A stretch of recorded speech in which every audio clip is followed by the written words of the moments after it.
Ce 22 juin 2025, jour dominical, l'Église catholique fête pour la circonstance le Saint-Sacrement du corps et du sang de Jésus-Christ.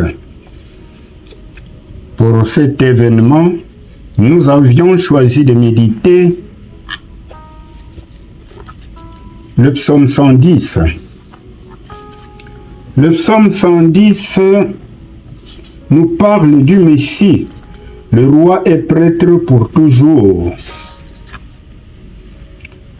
Avant de vous exposer le message, essayons de comprendre le contexte. Les trônes dans l'Antiquité étaient placés très haut. Il fallait donc un escabeau ou des marches pour y accéder. Ce que nous pouvons lire en 2 Chroniques, chapitre 9, les versets 17 à 18. Il arrivait que lors des guerres, les rois vainqueurs posent leurs pieds sur la nuque des vaincus, en signe de marche-pied et de soumission. Nous pouvons le lire en Josué, chapitre 10, verset 24. Venons-en maintenant au message du psaume. Le message contenu dans ce psaume est plus que prophétique et nous ne pouvons le lire qu'en le rapportant au Christ.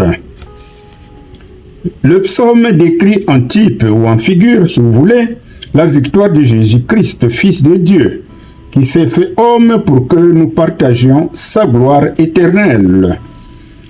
Les auteurs du Nouveau Testament montrent clairement que l'idéal de l'Évangile est pleinement réalisé en Christ lui-même. Christ le démontre en posant la question suivante aux pharisiens. « Parlez-moi du Messie. À votre avis, de qui est-il fils ?»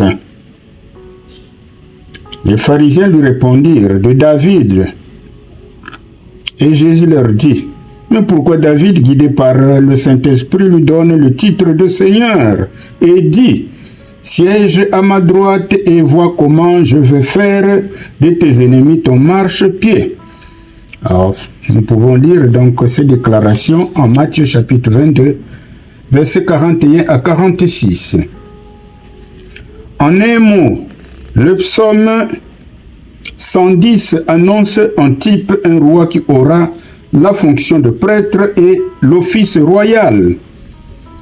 Comme ce psaume est du recueil de David, nous pouvons alors dire que David a eu la grâce de recevoir cette révélation prophétique concernant le Messie à venir. Un Messie dépeint comme un nouveau Melchisédek, le mystérieux roi prêtre à qui Abraham donna la dîme de ce qu'il possédait. Nous pouvons le lire en Genèse chapitre 14, versets 17 à 20. Ce psaume est beaucoup cité dans le Nouveau Testament. Et si vous êtes un lecteur assidu des Saintes Écritures, vous le constaterez.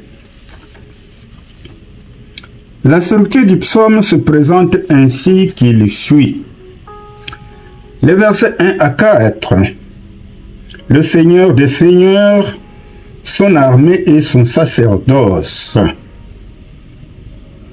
Le psalmiste est dans un moment de contemplation, comme au jour de l'ascension de Christ, ressuscité au mont des Oliviers, où les disciples contemplent Jésus qui monte au ciel. Ils le voient assis en haut à la droite de Dieu pour lui dire ce que Dieu a préparé pour lui.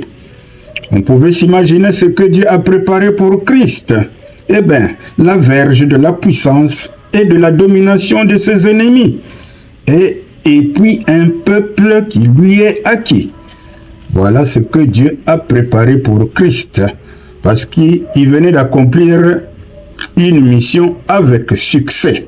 Il est resté obéissant et soumis à son Père. Les versets 5 à 7. Les victoires du souverain sacrificateur. David décrit ici comment Jésus prendra possession du royaume qui est ainsi préparé pour lui. En résumé, ce psaume est d'une grande portée prophétique. C'est par lui qu'il nous faut comprendre que Jésus est plus grand que David, plus excellent que les anges, et maintenant dans les cieux comme Seigneur. Alors mes bien-aimés,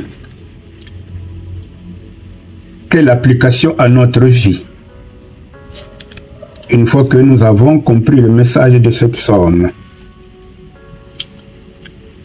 Jésus est-il le Seigneur de ta vie? Ça, c'est la question que chacun de nous peut se poser. Jésus est-il le Seigneur de ma vie? C'est l'instant plus que jamais de faire l'état de lieu de ma relation avec le Seigneur et de prendre un temps de prière pour lui demander de la parfaire. Nous tendons vers la perfection, donc du jour au jour, nous avons à demander au Seigneur de nous parfaire en marchant sur les pas de Jésus-Christ. Voilà mes bien-aimés, la quintessence du message que le Seigneur nous a mis à cœur de partager avec vous ce jour dominical.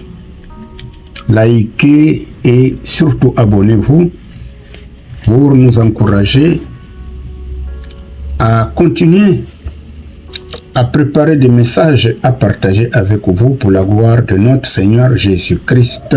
Amen.